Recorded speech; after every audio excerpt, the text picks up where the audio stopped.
I wanted to take this opportunity real quick to show you how the reclaim system works. Right now, we have a neighbor that is running their sprinklers, and all of that water is coming down the street gutter, which is fine. There's no violation there. However, if you're doing pressure washing, any of the organic matter that's in your driveway, the dirt, the oil, chemicals used, that stuff should not be going down the road into the storm drains. It empties out into the lake here in Fairway Estates.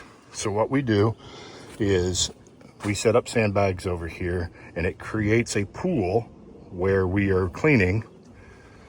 And then we have a vacuum system that sucks all that water up and goes out a discharge hose like you see here, similar to what you have on your pool. Now there's a series of filtration that goes on inside that vacuum. And what you're left with is what you see here.